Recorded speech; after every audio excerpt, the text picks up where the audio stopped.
Hello everyone. Welcome back to our channel, where we make learning English easy, fun, and exciting through incredible stories from history. Today, we have something truly special for you. We are starting a brand new series on the life of one of the most legendary figures in American history, George Washington. This story will not only improve your English, but also take you on an unforgettable journey. You will learn new vocabulary, sentence structures, and the art of storytelling while discovering the life of America's first president. We promise you, by the end of this series, you will not only speak better English, but also feel inspired by the incredible struggles and triumphs of George Washington. So, get comfortable, listen carefully, and let's begin this fascinating journey. Part 1. The Early Life of George Washington. It was a cold and quiet morning on February 22, 1732, in the British colony of Virginia. In a small farmhouse in Westmoreland County, a baby boy was born. His name, George Washington. Little did anyone know that this child, born into a simple farming family, would one day lead a revolution and become the very first president of the United States of America. But his journey was not easy. His life was filled with challenges, loss, hard work, and important lessons that made him into the leader the world remembers today. George Washington was born into a large family. His father, Augustine Washington, was a hard-working man who owned farms and plantations. He was a respected businessman, but life in the 1700s was not easy. The family depended on farming, and every day was a struggle to survive.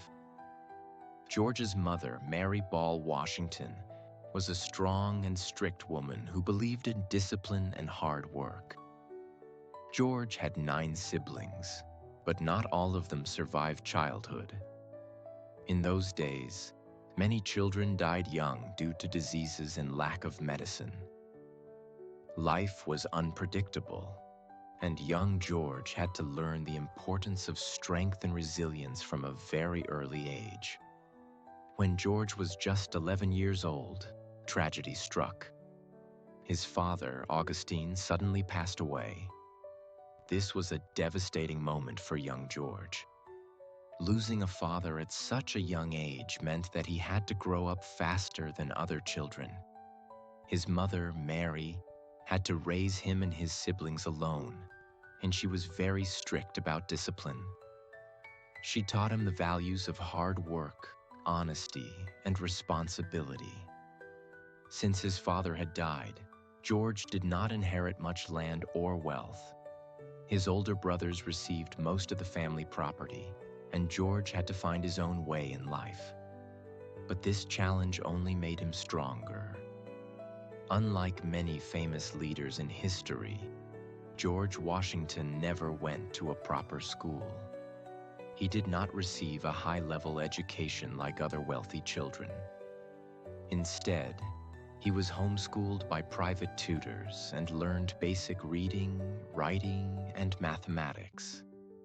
One of his biggest influences was his older brother Lawrence Washington. Lawrence was like a father figure to young George. He had served in the British military and was an educated, disciplined man.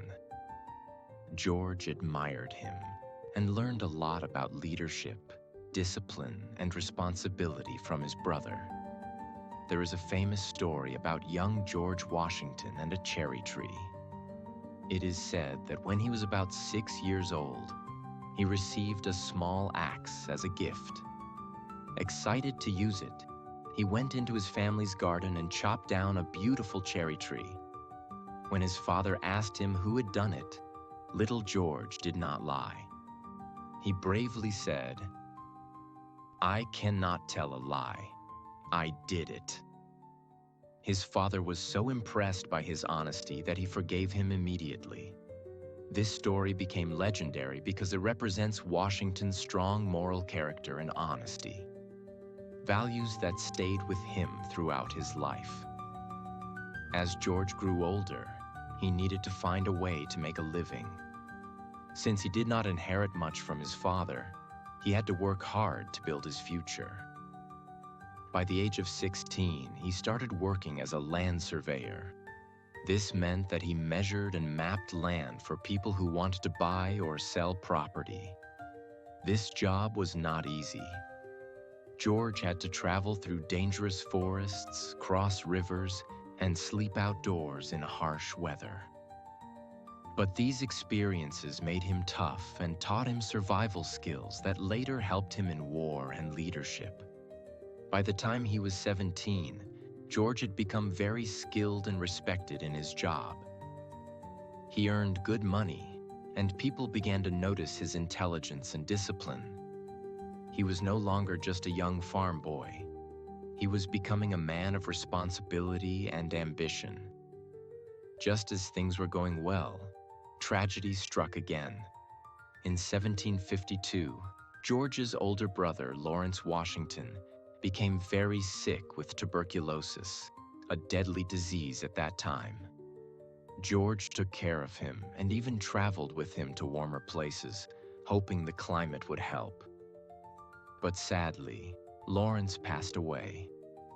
This was a heartbreaking moment for George. He had lost his father at 11 and now his beloved brother at 20. But instead of giving up, George became stronger. After Lawrence's death, George took over some of his responsibilities and even inherited Mount Vernon, a beautiful estate that would later become his lifelong home. After losing his brother, George's life took a new turn. He was now a young man with experience, discipline, and a strong sense of responsibility. People started noticing his leadership skills, and soon, he would step into a role that would change his life forever. Part 2. The Journey to Leadership. By the time George Washington turned 21, he had already experienced loss, hardship, and responsibility.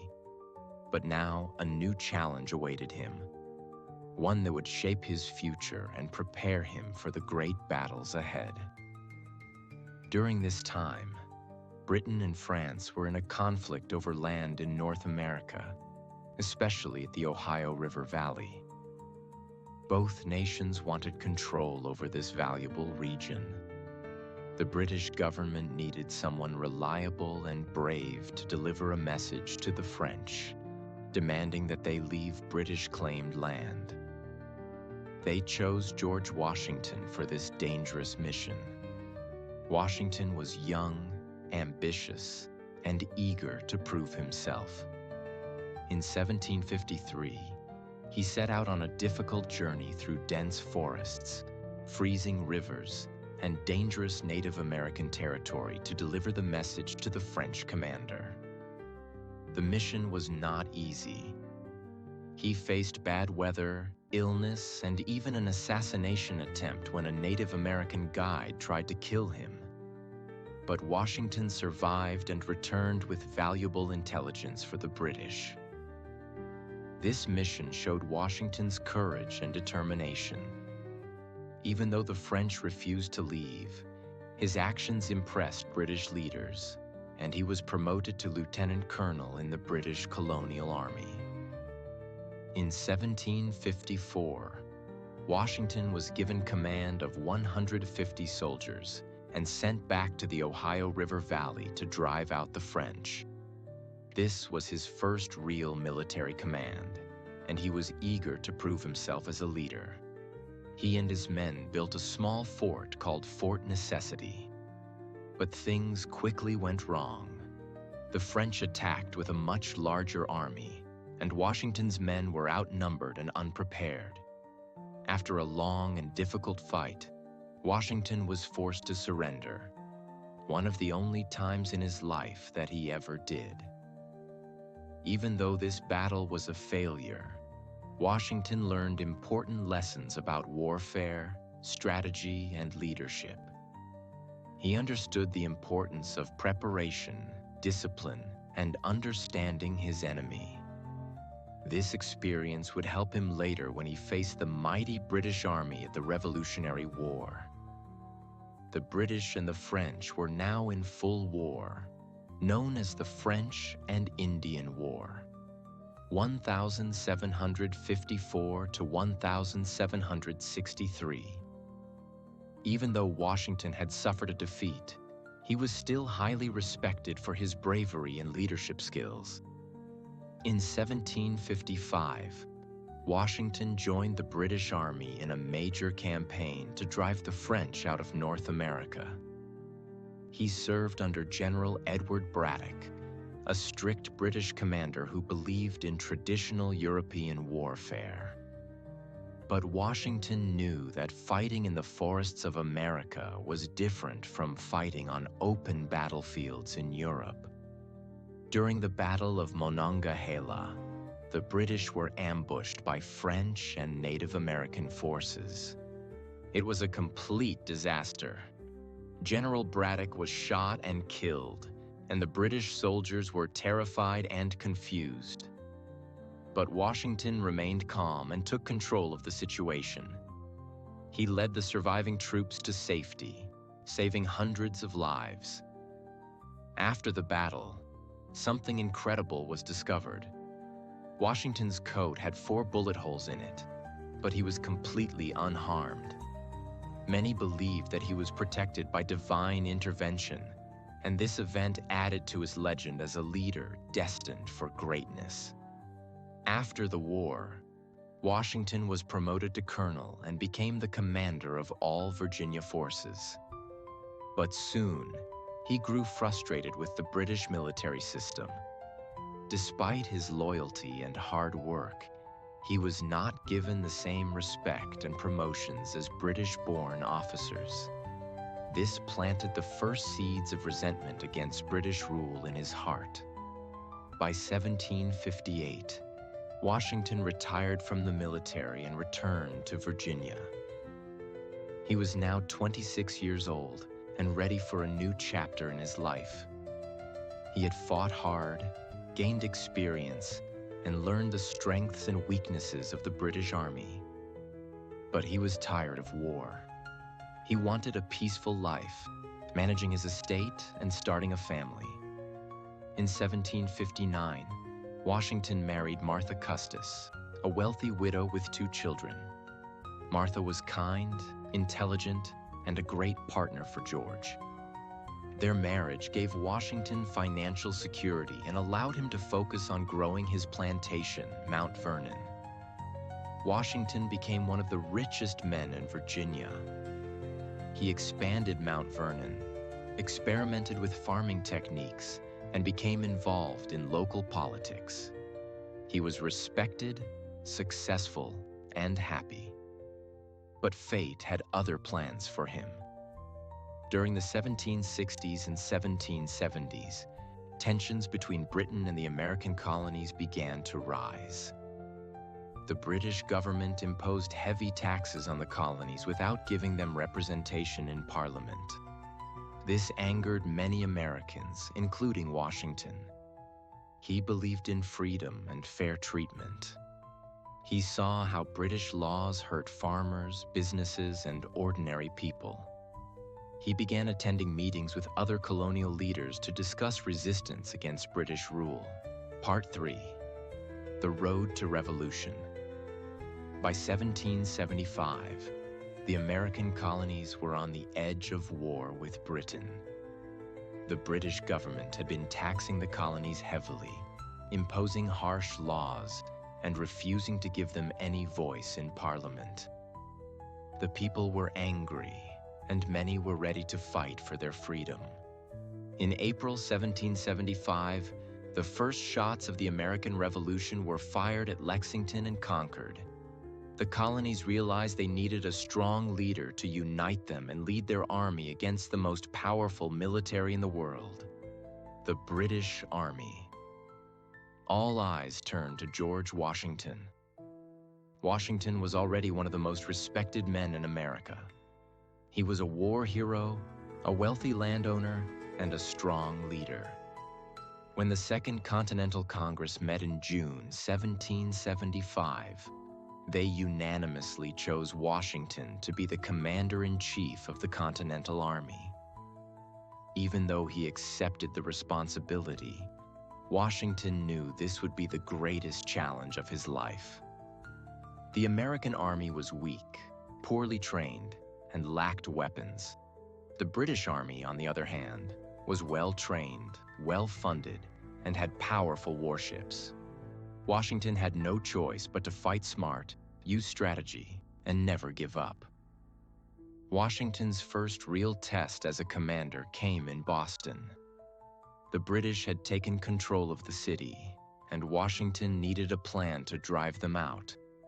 He trained his army and, with clever strategy, managed to force the British to retreat in March 1776. This was a huge victory for America. But soon, things became much more difficult. In August 1776, the British launched a major attack on New York City. Washington and his army fought bravely, but they were badly outnumbered. They suffered a terrible defeat, losing thousands of soldiers. Washington had no choice but to retreat. Many of his soldiers lost hope. Some even deserted, ran away from the army. Winter came, and the situation became worse. Washington's army had little food, no warm clothes, and no money. Many believed the revolution was about to fail. But Washington refused to give up. On Christmas night, 1776, he launched a daring attack on the British at Trenton, New Jersey. In the middle of the night, Washington and his men crossed the icy Delaware River, surprising the enemy and winning a crucial victory. This battle boosted morale and gave the soldiers hope again. The winter of 1777 to 1778 at Valley Forge was one of the hardest times of the war. Washington and his army camped in the freezing cold. They had no proper shelter, barely any food, and many soldiers died from disease and hunger. But something incredible happened. Instead of breaking down, Washington used this time to train his army. With the help of a European officer, Baron von Steuben, he turned his poorly trained soldiers into a strong, disciplined army. By the time spring arrived, Washington's army was ready to take on the British again. For several years, Washington continued leading his army in battles across America. Some battles were won, others were lost, but he never gave up. In 1781, with help from the French army, Washington led his troops in a final battle at Yorktown, Virginia. After a long fight, the British army surrendered, marking the end of the war. America had won its independence. Part 4. The First President and His Final Years. After the Revolutionary War, America had won its freedom. But there was a big problem. There was no real government, no strong leadership, and no clear direction for the new country. The people needed someone they could trust, someone strong, wise, and respected. That person was George Washington. In 1789, Washington was unanimously elected as the first president of the United States. He didn't want to be president. He had already served his country for many years and wanted to retire to his farm in Mount Vernon. But the people trusted him, and he felt it was his duty to lead. On April 30th, 1789, George Washington took the oath of office in New York City, the first capital of the United States. The entire country celebrated. People cheered in the streets, church bells rang, and newspapers called him the father of our country. Washington faced many challenges as the first president. The United States was a brand new country. and everything had to be built from scratch. There were no rules for how a president should lead, no traditions, and no example to follow. But Washington knew that every decision he made would set a precedent, an example for future presidents. He wanted to create a government that was fair, strong, and respected. One of his first acts as president was to create the first cabinet, a group of advisors to help him run the government. He chose Thomas Jefferson as Secretary of State, Alexander Hamilton as Secretary of the Treasury, Henry Knox as Secretary of War. These men helped Washington build the foundation of the American government. Being president was not easy. Washington faced many difficult problems. 1. Money problems. The U.S. was in debt after the war. Alexander Hamilton helped Washington create a financial system to stabilize the economy. 2. Foreign threats. Britain and France were at war, and both wanted America to take sides. Washington decided that America should stay neutral. 3. The Whiskey Rebellion. In 1794, farmers in Pennsylvania rebelled against a new tax on whiskey. Washington sent troops to stop the rebellion, proving that the new government was strong and would not tolerate violence. 4th, political divisions. Two political parties started to form: the Federalists, led by Hamilton, and the Democratic Republicans, led by Jefferson. Washington hated political parties and warned that they would divide the country. Despite these challenges, Washington kept the country united and created a government that would last for centuries. After serving 2 terms, 8 years as president, Washington decided to step down. Many people wanted him to serve a 3rd term, but he refused. He believed that no president should stay in power for too long. This would prevent a king-like ruler. Before leaving office, he gave his famous farewell address in 1796. In this speech, he gave 3 important warnings. 1. Stay united. He warned Americans not to let political parties divide them. 2. Avoid foreign wars. He believed America should stay out of conflicts in Europe. 3. Protect democracy. He told the people to always defend their freedoms and never let one person have too much power. His words became a guide for future leaders, and many of his warnings still apply today. After leaving office, Washington returned to Mount Vernon, his beloved home. He planned to spend the rest of his life as a farmer, enjoying quiet days with his wife, Martha Washington. But his peaceful retirement did not last long.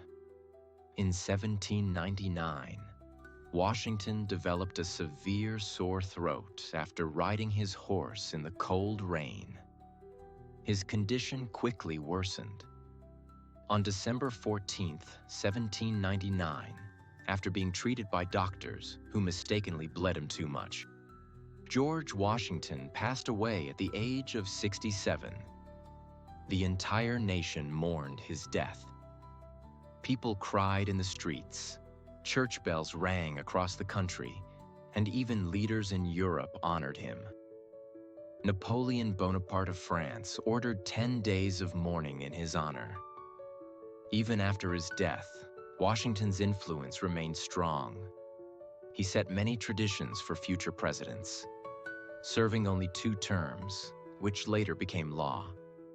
Creating the cabinet system, giving a farewell address, keeping the country neutral in foreign wars. Today, Washington is honored in many ways. The capital city, Washington, D.C., is named after him. His face is on the $1 bill. His home, Mount Vernon, is a historic site. The Washington Monument in D.C. stands in his memory. Schools, streets, and parks bear his name. There is even a holiday dedicated to him, President's Day.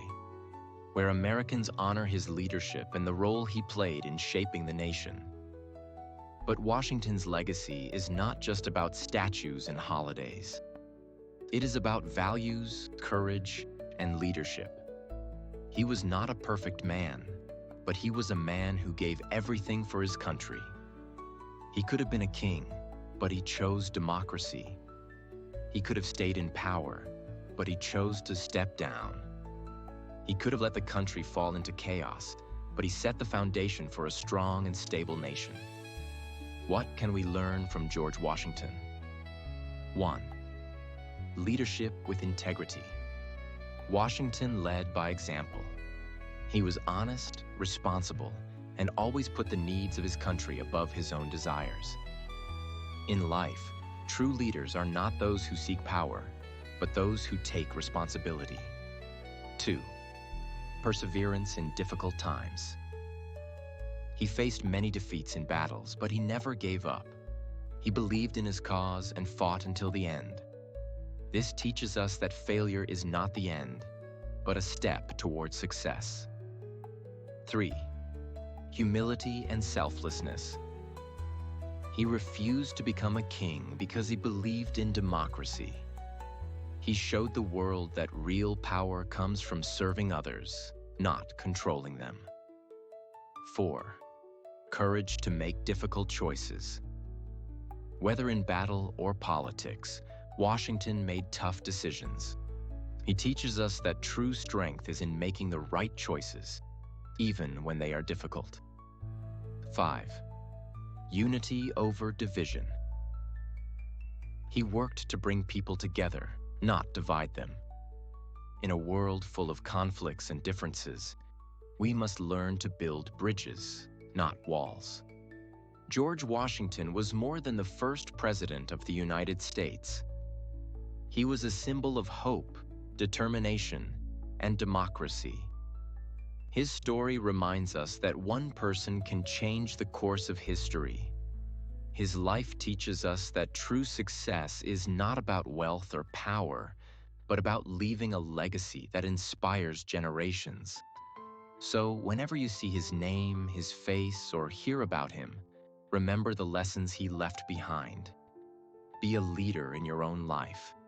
Stand for what is right. Never give up, no matter how hard the journey is. Because just like Washington, you too have the power to shape the future. Thank you for joining us on this journey through history. Keep learning, keep growing, and always believe in the power of one person to make a difference. Subscribe to our channel for more powerful and engaging stories that improve your English while teaching you history and life lessons.